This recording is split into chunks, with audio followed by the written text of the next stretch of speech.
Hey everyone, welcome back to In the Alley. My name is Cody. Glad you guys are back for another video. Just the one recap for right now as we start diving into week 13 and all of the games that have happened. So let's take a look at the standalone Friday game between Jacksonville and Green Bay. All the highlights, stats, in-depth analysis. Not really, just my opinions, and that's really it. But with that, let's dive in, take a look at everything. A wise Eric Foreman once said, "Hello, Wisconsin," and hello, Wisconsin. We're going to start this out 3 minutes into the game. Andrew Mevis hitting a field goal from 30 yards out to start the scoring. Sharks waste no time getting down the field on their possession. RPO keeper left side Tyler Huff lowers the shoulder and gets in. Both offenses starting strong here. It's 3rd and 4 from the 4-yard line. Myler over the middle, back to the end zone. TJ Davis for the score. And Jacksonville will counter back. 3rd and goal from the 3. It's a stretch run to the right side. Tyler Huff takes it again into the end zone.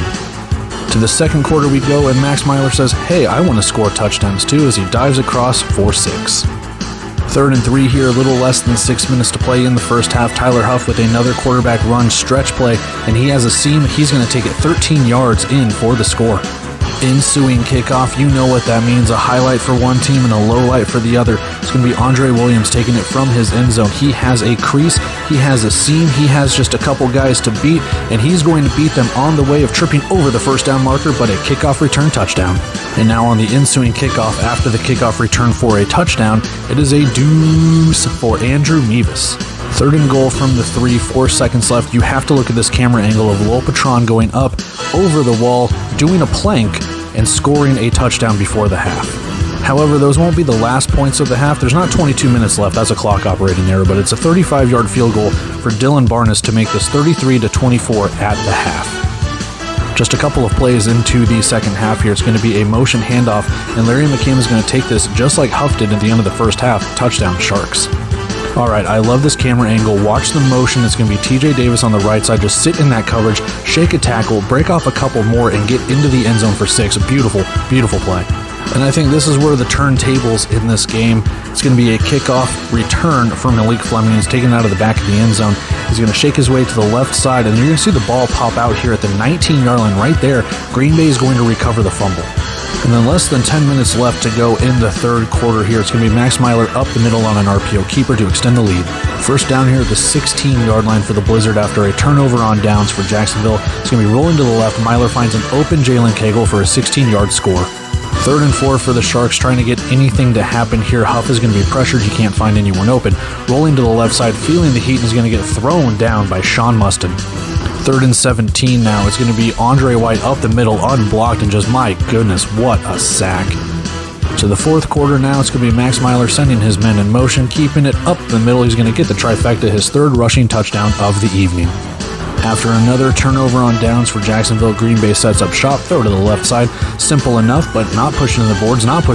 It's a 40-yard touchdown completion to Andre Williams. Sharks just playing for pride at this point, under 4 minutes to go. You think it's a tush push? Nope. Psych. It's a pitch out left side. Larry McCammon reaches over and scores. Under 2 minutes to play here. TJ Davis into the game at quarterback. Is going to be a throw to the back of the end zone. Harry Ballard catches it.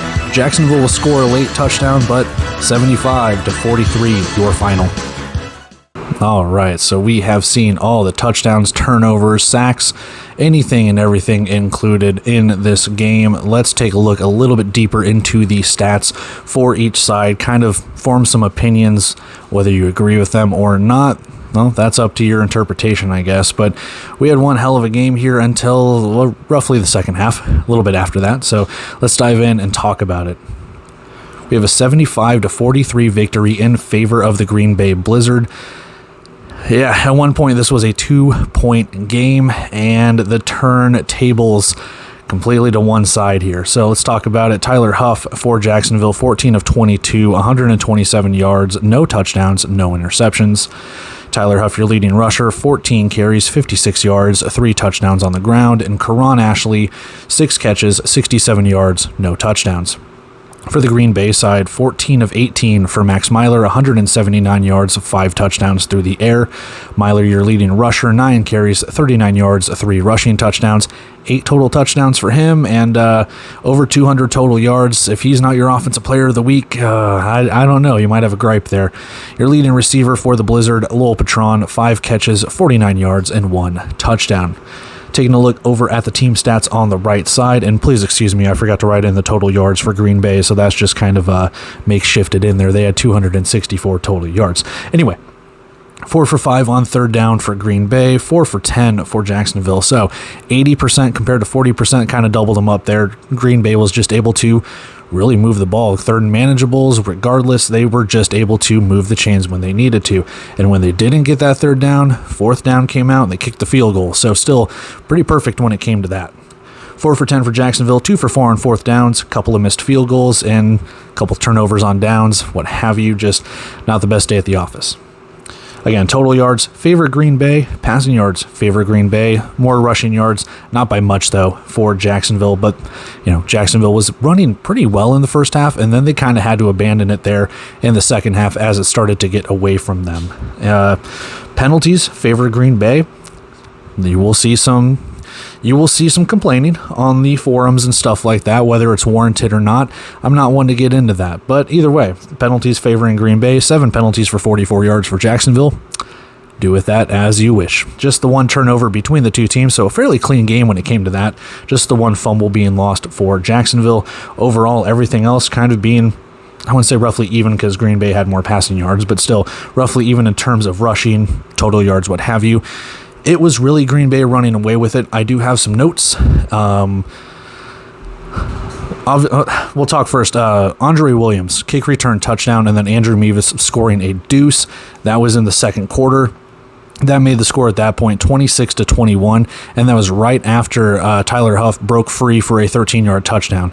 So Jacksonville able to take the lead at 21-17, and then just 9 points right after that puts Green Bay up by 5. Myler scores before the half, but then Barnes comes out and kicks a field goal, and then Larry McCammon comes out and makes it a 2-point game just for Green Bay to answer right back. TJ Davis, I think he had 3 catches on that drive, 2 or 3 catches on their drive.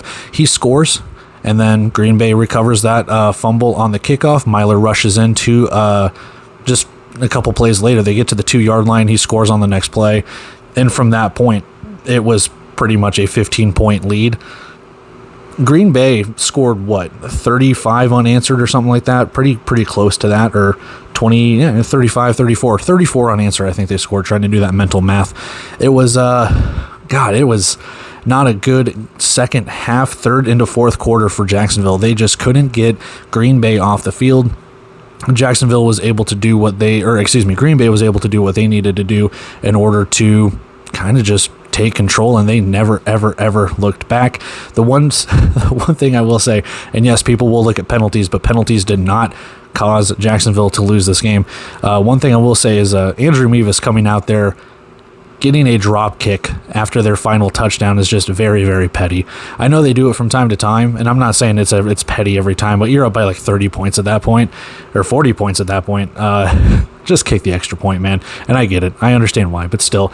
Andre Williams, 40-yard touchdown catch. I mean, it was Green Bay going all over Jacksonville in that second half, man. And credit to Jacksonville where credit is due. They did play really well in the first half. Tyler Huff was running really, really well. Green Bay, they just made some adjustments, man. I don't know what it was, but after McCammon scored, TJ Davis was able to get that touchdown from Max Myler. They just never looked back. They didn't. And you see it right there. Only scoring 7 points in the third quarter. Jacksonville, you're scratching your head, man. I'm not saying where do you go from here, the season's done or taken, blown up or whatever. I'm not saying that at all. What I'm saying is for Jacksonville, you got to regroup. You had a really good victory against Arizona.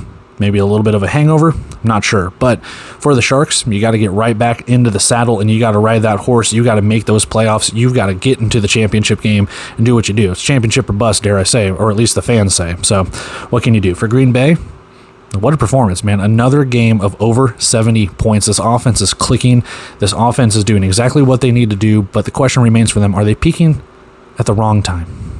Still got plenty of season to go. We'll see what happens, but I don't even know if they've even peaked yet. But I know this recap's gone a little long. I normally try to keep it about 5 minutes, or about 6, so what have you. But anyway, that's where we have it. We'll wrap it up with that. Let's go take a look at our bet and get out of here. I did not expect the tub thumping that we got from Green Bay, but money's money. And that is it for our lone recap for our Friday game of Week 13. We still have 2 more recaps to do. Part 1 of Saturday of week 13, just like we've done in the past. 3 games at the 7:05 p.m. Central Time kickoff, 3 games at the 8:05 p.m. Central Time kickoff. Be on the lookout for those as I get them out through the week, and we just trudge along to week 14 and go from there. But really fun game, and we just keep moving, inching ever so close to the playoffs. And in the next couple of weeks, you'll start seeing some teams get a little letter right next to their name as they start clinching some playoff berths here. So we'll be right along in the thick of it with everything else. But with that, I'm going to take off here, guys. Love and appreciate every single one of you. As always, if you haven't and you would like to, go ahead, like, comment, share, subscribe, whatever you guys want to do. The feedback is always awesome. It's cool. I do it for you. I do it for me. I do it as an out for whatever weird autistic natures I have. So anyway, with that, I'm going to take off here, guys. Again, love and appreciate every single one of you. But with that, I'm going to take off here. So see you.